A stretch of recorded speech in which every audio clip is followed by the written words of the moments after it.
नमस्कार बंधुरा झर्णा झुमा किचेने सबाइके स्वागत। आज आमी चायेर साथे खाওয়ার জন্য पेঁপে দিয়ে একটা মজাদার রেসিপি আপনাদের সাথে শেয়ার করব। তো এখানে পেঁপে নিয়ে আমি কেটে ভালো করে পরিষ্কার করে নিয়েছি আর একটা পেঁপের অর্ধেকটা নিয়েছি আমি। খোসাটা একদম ছাড়িয়ে পরিষ্কার করে তারপরে ধুয়ে নিয়েছি। ধুয়ে নিয়ে এখন আমি একটা গ্রেটার দিয়ে গ্রেট করে নিচ্ছি। একদম ছোট ছোট করে সরু সরু করে গ্রেট করে নিচ্ছি। তাহলে কিন্তু রেসিপিটা বানাতে খুব সুবিধা হবে। বেশি বড় হয়ে গেলে তখন আর ভালো লাগবে না। তো দেখেন আমি ভালো করে গ্রেট করে নিচ্ছি। কতটা পাতলা করে গ্রেট করে নিয়েছি দেখেই বুঝতে পাচ্ছেন। আর পুরো পেঁপেটা আমি গ্রেট করে নিয়েছি। আর এখানে খুব সামান্য একটু আদা নিয়েছি। যেহেতু আমি নিরামিষ করছি সেই জন্য আমি আদা দিচ্ছি। আপনারা চাইলে কিন্তু পেঁয়াজ রসুনও দিতে পারেন, কিন্তু এই নিরামিষ পেঁপে দিয়ে এই রেসিপিটা দারুণ লাগে খেতে। তো সেই জন্য আমি দেখেন সামান্য একটু আদাকে গ্রেট করে দিয়ে দিলাম। গ্রেট করা হয়ে গেছে, বেশ ভালো করে গ্রেট করে নিয়েছি। চাইলে কিন্তু আপনারা পেস্টও দিতে পারেন, আদা পেস্ট।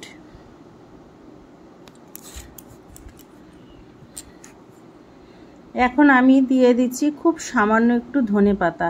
এখন যেহেতু এত গরম পড়ছে যে ধনেপাতাটা এনে রাখলেও কিন্তু ভালো থাকছে না। তো দেখেন আমি নিয়ে আসলাম, তো একটুখানি ধনেপাতা, একটু হলুদ হলুদও হয়ে গেছে, তো দিয়ে দিলাম সামান্য একটু ধনেপাতা। আর একটা কাঁচা লঙ্কাকে মাঝখানে চিড়ে দিয়ে দিলাম।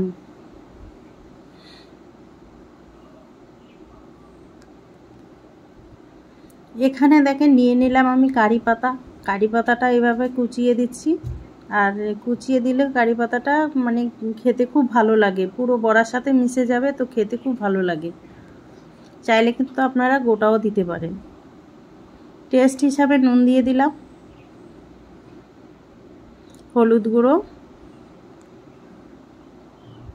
দিয়ে দিলাম, কিছুটা জিরে, গোটা জিরে দিলাম আমি, লঙ্কা গুঁড়ো,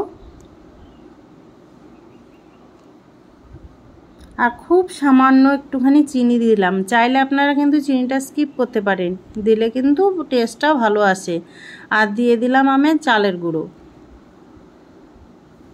2 চামচ চালের গুঁড়ো দিয়ে দিয়েছি। আর এখানে আমি 1 চামচ দিয়ে দিলাম বেসন দিয়ে এখন ভালো করে মেখে নেব। সব উপকরণগুলো একসাথে আমি মিশিয়ে নেব।